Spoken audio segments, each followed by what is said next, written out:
Captain Zara Blackwood stood on the bridge of the UES Retribution, her steel-gray eyes fixed on a tactical display showing 17 alien warships surrounding her vessel.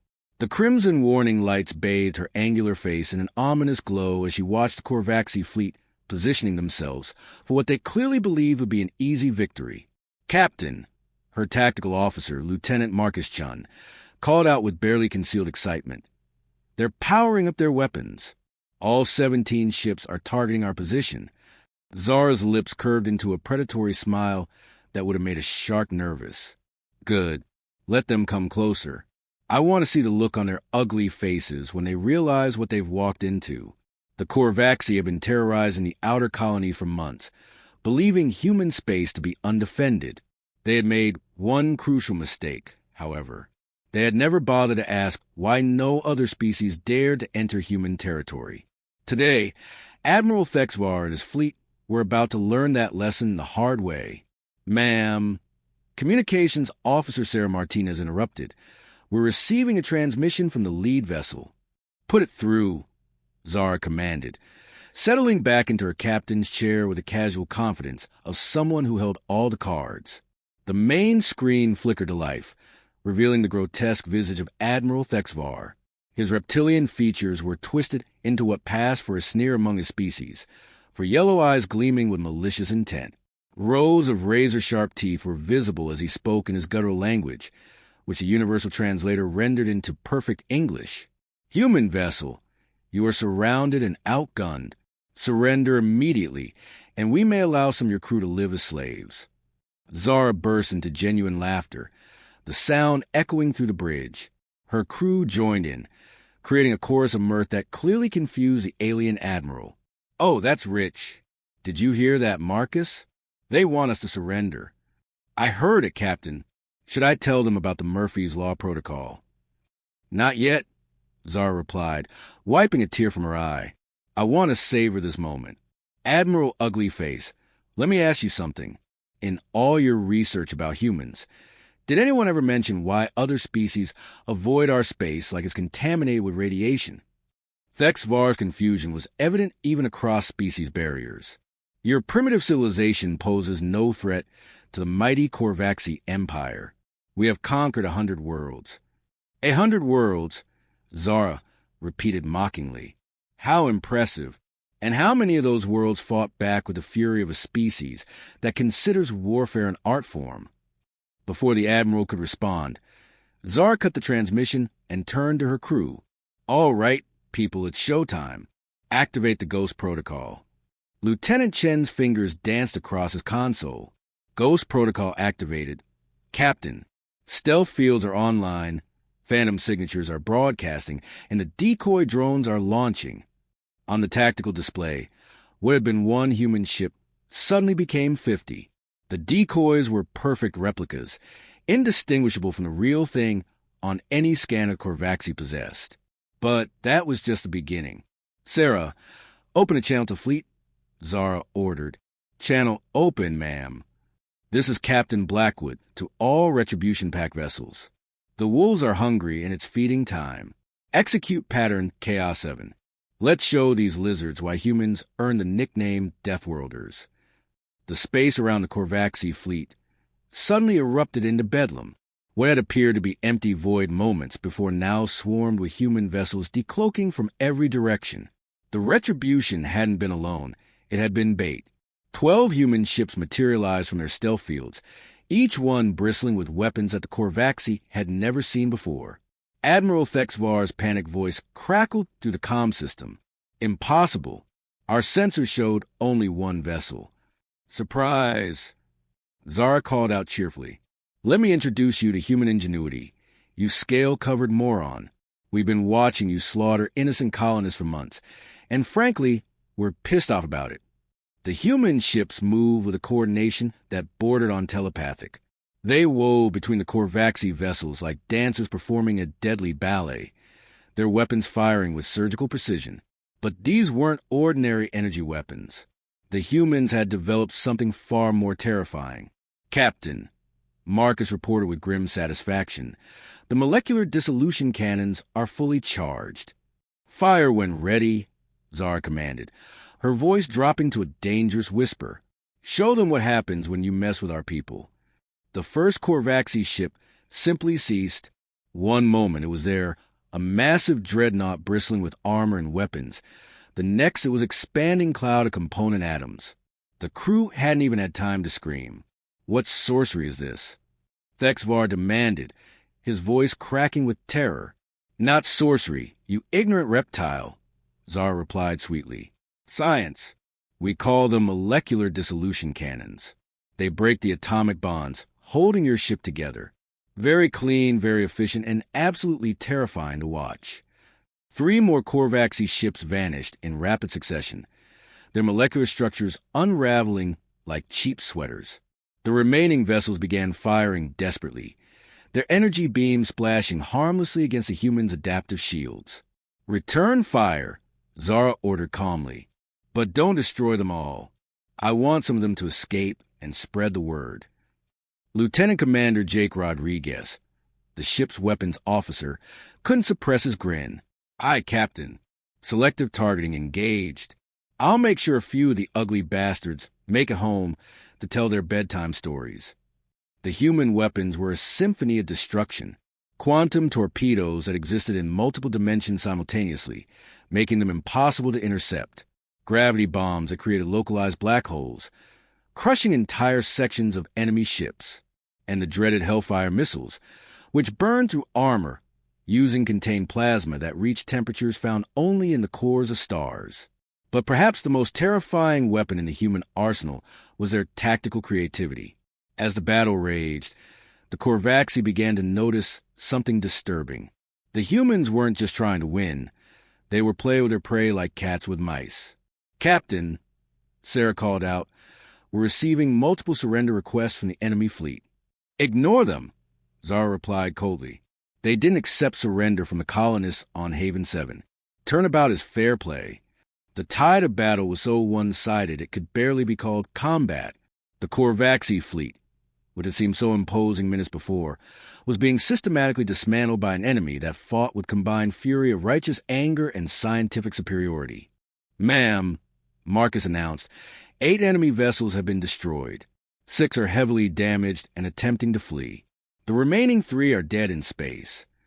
Let the runners go, Zara decided, but transmit our little message first. Sarah's fingers flew over her console. Broadcasting on all frequencies, Captain. The message that went out to the fleeing Korvaxi ships was simple but effective. Tell your leaders this. Human space is off limits. Any alien vessel that enters our territory without permission will be destroyed without warning. Any species that harms human civilians will face extinction. This is not a threat. It is a promise. Signed, the Terran Defense Force. Admiral Thexvar's voice came through one final time, weak and defeated. How? How did you hide such power? Our intelligence said humans were a young species, barely capable of interstellar travel. Zara's expression softened slightly, taking on an almost pitying quality. That's your mistake right there, Admiral. You assumed we were weak because we're young, but you forgot something important about young species. We're hungry, we're desperate, and we have absolutely nothing to lose. She paused, letting that sink in before continuing. Every other species in the galaxy follows predictable patterns. They build up slowly, they fight conventionally, they respect established boundaries. Humans? We cheat, we lie, we fight dirty. And when someone threatens our family, we become monsters that would make your darkest nightmares seem like pleasant dreams. The Admiral's ship was already limping away, trailing atmosphere and debris. This is not over, human. You're absolutely right. Zara agreed with a predatory smile. It's not over. It's just beginning. See, Admiral, you made this personal when you attacked our colonies. And humans have a saying, revenge is a dish best served cold. We've been planning this little surprise for months. As if summoned by her words, the long-range sensors began detecting massive energy signatures throughout Korvaxi space. Sarah's eyes widened as she read the incoming data. Captain, I'm reading, my God. There are human fleets engaging Korvaxi forces in 12 different systems simultaneously. Operation Payback is fully underway. Zara confirmed with satisfaction. While you were focusing on our defenseless colonies, we were positioning strike forces throughout your empire. Right now, every major Korvaxi military installation is under attack by forces specifically designed to counter your tactics. The remaining Korvaxi ships in the immediate area accelerated frantically toward the system's edge, desperate to escape what had become their worst nightmare. But Zara wasn't finished with her lesson. Computer, open a channel to all Korvaxi vessels in the system. Channel open, Captain. Attention, surviving Korvaxi forces. You came here believing you were predators, and we were prey. You were half right. There are predators in this equation, but you've got the roles backwards. Humans are the apex predators of this galaxy, and you just learned why every other species gives us a wide berth. She leaned back in her chair, completely relaxed despite the carnage surrounding her ship. You see, we learned something important during our evolution. On our homeworld, everything was trying to kill us. The weather, the animals, the plants, even the bacteria. We survived by becoming meaner, smarter, and more vicious than anything nature could throw at us. Lieutenant Chen looked up from his console with a wolfish grin. Captain, I'm detecting massive power spikes from the fleeing vessels. It looks like they're pushing their engines beyond safe parameters. Smart lizards. Zara commented approvingly. They're learning. Marcus. Status report on our forces. All human vessels report minimal damage, Captain. We've lost 0 ships and suffered only light casualties from debris impacts. Enemy losses stand at 8 vessels destroyed, for crippled beyond repair, and 6 fled with heavy damage. Excellent. Sarah, transmit our battle data to Terra Command. They'll want to analyze how well our new toys performed in actual combat. As the human fleet regrouped, Captain Blackwood allowed herself a moment of satisfaction. The Korvaxi threat to the outer colonies had been neutralized, and more importantly, a message had been sent to every aggressive species in the galaxy. Human space was not to be trifled with. Captain, Jake called out from his weapon station, I'm reading some unusual energy patterns from the debris field. It looks like the Korvaxi were using some kind of new power source. Salvage teams are en route, Zara replied. Intel will want to examine their technology. Know your enemy and all that. Lieutenant Commander Elena Vasquez, the ship's science officer, looked up from her sensor readings with excitement. Ma'am, preliminary scans suggest their power cores are based on 0-point energy extraction. If we can reverse engineer this technology, we'll be even more terrifyingly effective the next time someone decides to test human resolve. Zara finished with a satisfied smile. I do love it when our enemies provide us with the tools for their own destruction. The bridge crew shared in their captain's dark humor. They had all lost friends and family to the Korvaxi attacks, and seeing justice served with such overwhelming force was deeply satisfying. Ma'am, Sarah announced, we're receiving a priority transmission from Fleet Admiral Chen on Terra. Put him through. The grizzled face of Fleet Admiral David Chen appeared on the main screen. His expression was serious, but there was unmistakable pride in his eyes. Captain Blackwood, I've been monitoring your engagement. Outstanding work. Thank you, sir. The Retribution pack performed flawlessly. I'm sure they did. More importantly, we've been intercepting communications from across the galaxy. Word of today's engagement is spreading like wildfire. Every major species is reassessing their policies regarding human space. Zara nodded grimly. Good. Maybe now we can focus on exploration and colonization instead of constantly watching our backs. Don't count on it, Captain. Success has a way of attracting new challenges. But for now, you and your crew have earned some rest. Head back to Station Olympus for refit and shore leave. Understood, sir. Retribution pack. Form up for jump to Station Olympus. As the human fleet prepared to depart, Captain Blackwood took one last look at the debris field that had once been the pride of the Korvaxi fleet. The message was clear. Humanity would not be pushed around, bullied, or threatened.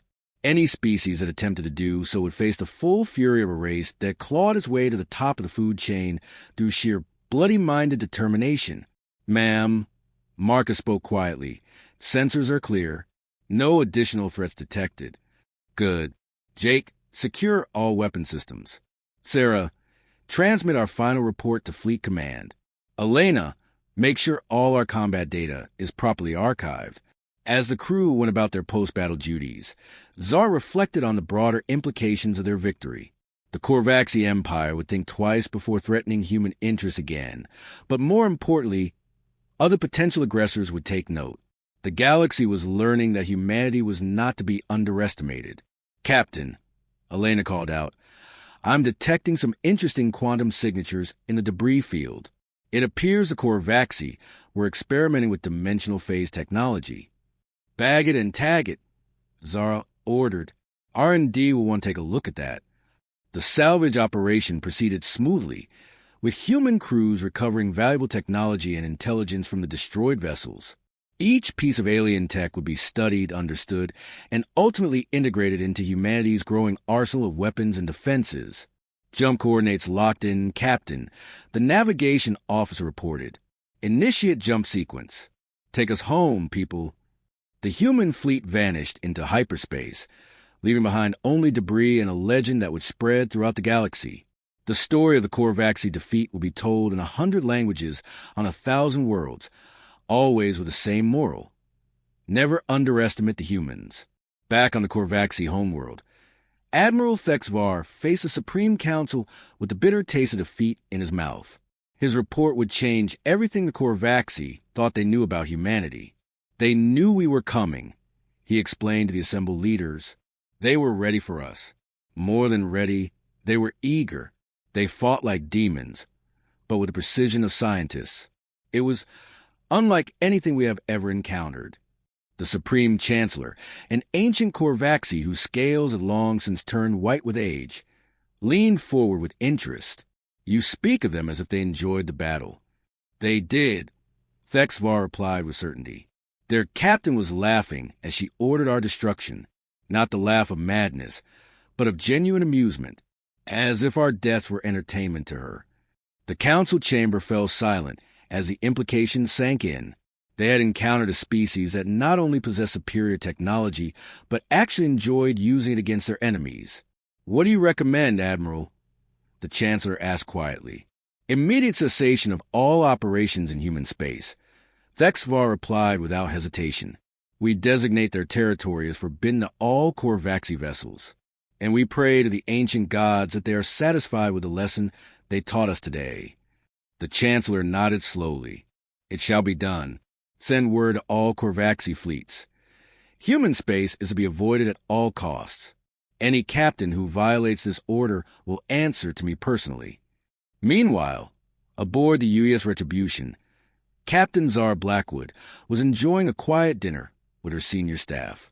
The tension of battle had given way to the camaraderie of victory, and the crew was finally able to relax. To absent friends, Zara raised her glass in a toast that was echoed throughout the ship's mess hall. To absent friends, the crew responded solemnly, remembering those who had fallen in the Korvaxi attacks on the outer colonies. Lieutenant Chin refilled his glass and stood up, and to the bastards who thought they could mess with humanity and get away with it. Hear, hear, the assembled officers cheered. As the evening progressed, the conversation inevitably turned to the implications of their victory. Elena was particularly excited about the technological advances they might achieve by studying captured Korvaxi equipment. The possibilities are endless, she explained enthusiastically. Their power systems alone could revolutionize our energy production. And if we can crack their dimensional phase technology, we could develop completely new forms of faster-than-light travel. Marcus finished with a grin. Nothing like a good war to stimulate technological advancement. Speaking of advancement, Jake interjected, I had an idea about those molecular dissolution cannons. What if we could scale them down for personal weapons? Zara held up a hand to stop the discussion. Easy there, people. Let's win this war before we start planning the next one. But privately, she was already thinking about future conflicts. Humanity's demonstration of power today would buy them time and space to grow stronger, but would also attract attention from species that might see them as a threat to be eliminated before they became too powerful. The challenges ahead would require all of humanity's ingenuity, determination, and ruthless creativity. But as Captain Zara Blackwood looked around her crew, she felt confident that her species was ready for whatever the galaxy might throw at them. After all, they were humans, and humans never went down without a fight. The story of the Korvaxi defeat spread throughout the galaxy like wildfire, carried by traders, diplomats, and survivors. Each telling added new details, some accurate, some embellished, but all serving to reinforce the same message. Humanity was not to be underestimated. On dozens of worlds, species that have been considering aggressive expansion toward human space quietly shelved their plans. Others began reaching out through diplomatic channels, hoping to establish peaceful relations with this new power before it was too late. And in the depths of space, human engineers worked tirelessly to incorporate captured alien technology into their growing arsenal, preparing for the day when someone else would test their resolve. Because they knew, with the certainty that came from hard experience, that there would always be another test, another challenge, another enemy foolish enough to believe that humanity could be conquered. They would be ready. Captain Zara Blackwood smiled as she read the latest intelligence reports. The galaxy was learning to respect human space, one destroyed fleet at a time. 3 weeks later, aboard Station Olympus, Captain Blackwood found herself in an entirely different kind of battle. She was sitting across from Commander Ryan Torres, the station's diplomatic liaison, in the officer's lounge. The soft lighting and comfortable furniture seemed almost surreal after the harsh reality of combat. "The Galactic Council wants to meet with you," Ryan explained, his dark eyes serious despite the relaxed setting. "They're calling a formal diplomatic inquiry, but we both know what it really is." Zara took a sip of her coffee, savoring the rich earth blend that had become precious cargo in the outer colonies. "They want to see if the big bad humans are going to eat their children." "Something like that," Ryan agreed with a wry smile. "The interesting part is who's asking. The ethereal collective, the Zephyrian Trade Union, even the usually isolationist crystalline hegemony. Everyone wants to know what humanity's intentions are." "Our intentions are simple," Zara replied, leaning back in her chair. "Leave us alone and we'll leave you alone. Threaten our people, and we'll introduce you to the business end of our military innovations." Ryan chuckled. "I love your diplomatic approach, Zara. Very subtle." Before she could respond, Lieutenant Martinez approached their table with a data pad in hand. "Captain, sorry to interrupt, but you need to see this." Zara took the pad and scanned the contents, her eyebrows rising steadily. "Well, I'll be damned. Ryan, take a look at this." The diplomatic reports painted a fascinating picture. In the 3 weeks since the Korvaxi engagement, human space had become the most requested destination for peaceful contact missions in galactic history. Trade proposals, cultural exchange programs, and research partnerships were flooding in from species across the galaxy. "Fear is a powerful motivator," Ryan observed. "But so is respect. Some of these proposals are genuinely impressive. The Vorthan Confederation wants to share their medical technology in exchange for our defensive capabilities," Sarah noted, reading over Ryan's shoulder. "And the Aquatic Dominion is offering exclusive rights to their water purification systems."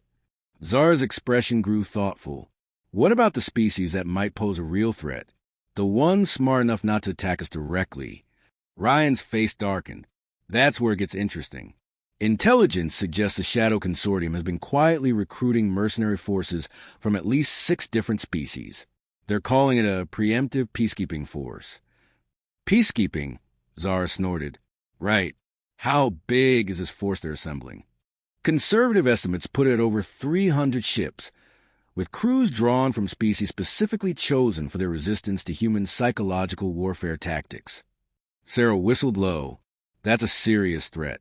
The Korvaxi were overconfident amateurs compared to what the Shadow Consortium could field." "Maybe," Zara agreed, but her smile suggested she wasn't particularly worried. "But they're making the same mistake everyone else makes. They're thinking like civilized beings." "What do you mean?" Ryan asked. "They're assuming we'll fight fair," Zara explained, her voice taking on the predatory tone her crew knew well. "They're preparing for conventional warfare, with rules and predictable tactics. They have no idea what humans do when we're truly threatened. She stood up and walked to the lounge's main viewport, looking out at the stars that had become humanity's new frontier. Sarah, send a message to Fleet Command. Tell them we need to accelerate the Prometheus project. Sarah's eyes widened. Ma'am, are you sure? The Prometheus weapons haven't been fully tested. Sometimes you have to field test your equipment against live targets. Zara replied coldly. Besides, if the Shadow Consortium wants to play with the big boys, they should understand the stakes. Ryan looked confused. What's the Prometheus project? Classified, Zara and Sarah said simultaneously, then looked at each other and laughed. Let's just say, Zara continued, that our molecular dissolution cannons are going to look like toys compared to what's coming off the production lines. The conversation was interrupted by an urgent chime from the station's communication system. Admiral Chen's voice filled the lounge. All senior officers report to the briefing room immediately. We have a situation. 20 minutes later, the senior staff was assembled in the secure briefing room, watching Admiral Chen pace behind the podium with barely contained energy. Ladies and gentlemen, he began without preamble, we have just received intelligence that changes everything. The Shadow Consortium isn't just assembling a fleet. They're planning to strike at Earth itself. The room fell silent, except for the hum of the air recycling systems. Finally, Commander Torres spoke up. Sir, how credible is this intelligence? Credible enough that I'm authorizing Operation Ragnarok, the Admiral replied grimly. Every human fleet in the galaxy is being recalled to defend the homeworld. Captain Blackwood felt a familiar thrill of anticipation. Admiral, the Retribution Pact requests permission to serve as advanced scouts. If they want to threaten Earth, they'll have to go through us first. Granted, Admiral Chen nodded. But understand, Captain, this won't be like the Korvaxi engagement. The Shadow Consortium has been studying our tactics. They'll be ready for our usual tricks. Zara's smile could have frozen plasma. Good. I was getting bored with easy victories anyway. As the briefing concluded and the officers dispersed to their duties, Captain Blackwood caught Admiral Chen's arm. Sir, what aren't you telling us? The Admiral's expression grew even more serious. The Shadow Consortium has acquired something they call a species killer.